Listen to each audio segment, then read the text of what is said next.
SLBC tunnel దుర్ఘటన జరిగి ఇవాళ్టితో 8 రోజులైంది. ఇప్పటివరకు టన్నెల్లో చిక్కుకున్న కార్మికుల జాడ తెలియలేదు.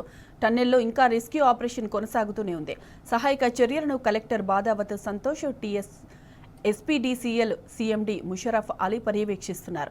టన్నెల్లో చిక్కుకున్న వారిపై ఈ రోజు అధికారిక ప్రకటన వెలువడే అవకాశం ఉంది. అయితే నిన్నటి పరిణామాలు చూస్తే మాత్రం కార్మికులు చనిపోయారనే అనుమానం కలుగుతోంది. నిన్న టన్నెల్లోకి గ్రౌండ్ ప్రోబింగ్ రాడర్ యాంటీయాను పంపించగా లోపల 5 మెత్తటి పదార్థాలను గుర్తించారు. అయితే అవి మానవ శరీరాలా లేక వేరే ఏమైనా వస్తువులా అని ఇంకా కన్ఫర్మ్ కాలేదు.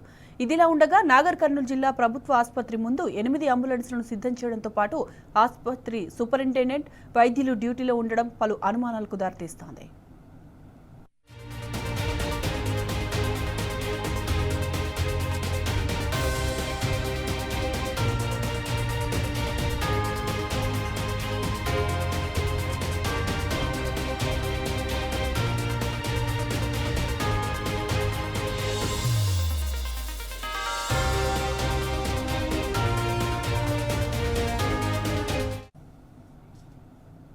ఇక ఇదే అంశంపై మరింత సమాచారం మా ప్రతినిధి శేఖరాచారిని అడిగి తెలుసుకుందాం లైవ్ లో. Shekharachari, good morning. Present SLBC దగ్గర సిచ్యువేషన్ ఎలా ఉంది శేఖరాచారి? సాయి మాధవి, ప్రస్తుతం మనము ఎస్ఎల్బీసీ టన్నెల్ పైభాగంలో ఉన్నాము. ఎస్ఎల్బీసీకి సంబంధించి ఇప్పటికే పూర్తి స్థాయిలో సహాయక చర్యలు దానికి సంబంధించినటువంటి అంటే ఇప్పటికే ముమ్మరం చేసినటువంటి పరిస్థితి. 3 షిఫ్టుల వారీగా అక్కడ పనిచేస్తున్నటువంటి పరిస్థితి కనిపిస్తూ ఉంది. అయితే ఇక్కడ ఎస్ఎల్బీసీ టన్నెల్ వద్ద ఇప్పటికే ఉన్నతాధికారులంతా కూడా చేరుకుంటా ఉన్నారు.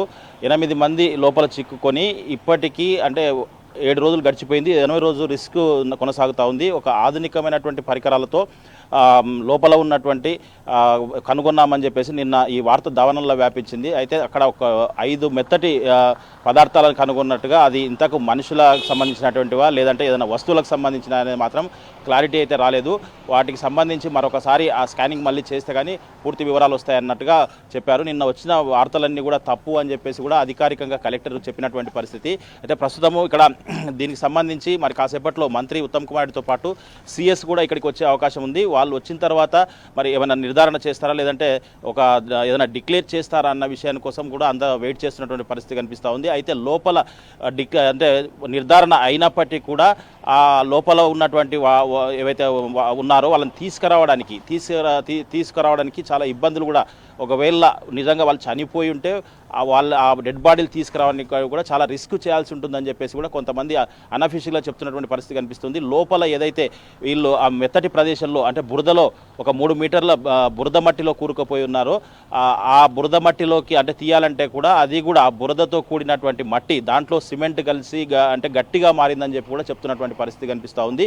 దీన్ని బట్టి చూస్తే అంటే ఇప్పుడు అక్కడ జరిగినటువంటి ఏదైతే ఉందో తర్వాత నిన్న జరిగినటువంటి పరిణామాలు ఏవైతే ఉన్నాయో ఒకవేళ డిక్లేర్ చేసినప్పటికీ కూడా బయటికి తీసుకురావడానికి కూడా కొంత ఇబ్బందికరంగానే ఉంటుందని చెప్పేసి చెప్తున్నటువంటి పరిస్థితి కనిపిస్తూ ఉంది.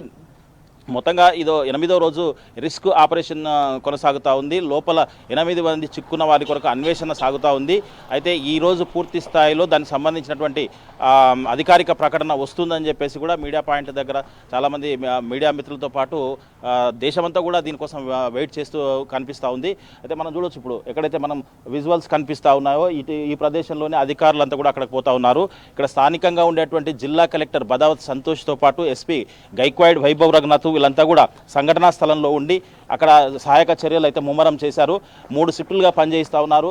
3 షిఫ్టులుగా పనిచేయించడమే కాకుండా అక్కడికి వచ్చిన వాళ్ళ దగ్గర ఎప్పటికప్పుడు అప్డేట్ తీసుకుంటూ ఉన్నారు. కానీ అధికారికంగా మాత్రం లోపల ఏం జరుగుతుంది అనే విషయం మాత్రం ఏం చెప్పడం లేదు. అనధికారికంగా వచ్చేటువంటి మాత్రమే అనఫీషియల్గా వచ్చేటువంటి మాత్రమే బయట వార్తలు వస్తున్నాయని చెప్పేసి అది అన్నీ కూడా తప్పు అని చెప్పేసి కూడా ఖండించినటువంటి పరిస్థితి. అయితే లోపల సహాయ చర్యలు చేపట్టాలంటే కొంత ఇబ్బందికరంగానే ఉందని చెప్పవచ్చు. అదే దీనికి సంబంధించి ఇక్కడ లోపల జరిగినటువంటి ఏదైతే ఉందో అవశేషాలు గుర్తించినట్లుగా కూడా కొంత సమాచారం వస్తుంది. కానీ అది అధికారికంగా చెప్పడం లేదు. కాకపోతే దానికి సంబంధించి అంబులెన్స్లను అయితే సిద్ధం చేస్తూ ఉన్నారు. అంబులెన్స్లను ఇక్కడ సంఘటనా స్థలం వద్ద పైన అంబులెన్స్లను సిద్ధం చేశారు. తర్వాత అక్కడ నాగర్ కర్నూలు జిల్లా ఆసుపత్రిలో కూడా ఒక 8 అంబులెన్స్లను సిద్ధం చేశారు. అయితే ఇక్కడ పరిస్థితి చూసినట్టయితే ఇక్కడ ఆ టన్నెల్ లోపల చిక్కున్నది 8 మంది అయితే నాగర్ కర్నూల్ ఆసుపత్రి వద్ద కూడా 8 అంబులెన్సులు మనకు కనిపించాయి, ఉదయం మనం చూపించాం. అయితే దీన్ని బట్టి చూస్తే కొంత నిర్ధారణకు రావచ్చు అనే విషయం కూడా మనకు అర్థమవుతా ఉంది. అధికారికంగా మాత్రం ప్రకటించకపోయినప్పటికీ మరి ఇప్పుడు కాసేపట్లో మంత్రి ఉత్తమ్ కుమార్ రెడ్డితో పాటు చీఫ్ సెక్రటరీ కూడా ఇక్కడికి వచ్చే అవకాశం ఉంది. వాళ్ళు వచ్చిన తర్వాత మరి టన్నెల్ దగ్గరికి వెళ్తారా, తర్వాత ఇక్కడ ఏమన్నా ప్రెస్ మీట్ పెడతారా అనేది కొద్దిసేపట్లో తెలుస్తుంది. ఇక్కడ చూసినట్టయితే మనము చాలామంది కూడా ఇప్పుడు ఈరోజు ఏదో ఒకటి అంటే నిర్ధారణ కావచ్చు అనే చర్చ అయితే బలంగా సాగుతుంది.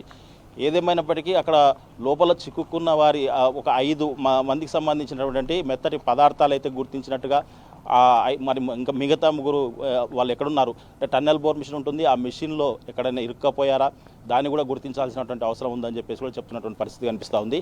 మొత్తంగా ఇక్కడ పూర్తిగా ఇక్కడ కలెక్టర్ బదావత్ సంతోష్తో పాటు ఎస్పీ గైక్వాడ్ వైభవ్ రఘునాథ్ కూడా దగ్గరుండి చూస్తూ ఉన్నారు.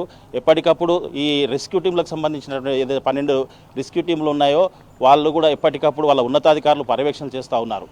వాళ్ళు అక్కడికి కావాల్సినటువంటి ఎక్విప్మెంట్స్ కావాలన్నా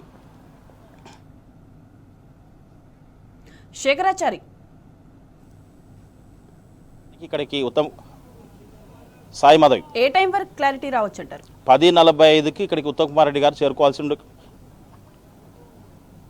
10:45కు ఉత్తమ్ కుమార్ రెడ్డి గారు ఇక్కడికి చేరుకోవాల్సి ఉండగా ఇప్పటివరకు అయితే రాలేదు. వాళ్ళు వచ్చిన తర్వాత మరి ఎంతగా ఏ టైంకు క్లారిటీ వస్తుందని చెప్పవచ్చు. ఇప్పుడైతే క్లారిటీ ఎప్పుడు వస్తుంది అనేది ఏ టైం అయినా రావచ్చు అనేది మాత్రం చెప్తా ఉన్నారు. కాకపోతే ఇప్పుడు ఫలానా టైం అంటూ మనం ఏం చెప్పలేని పరిస్థితి.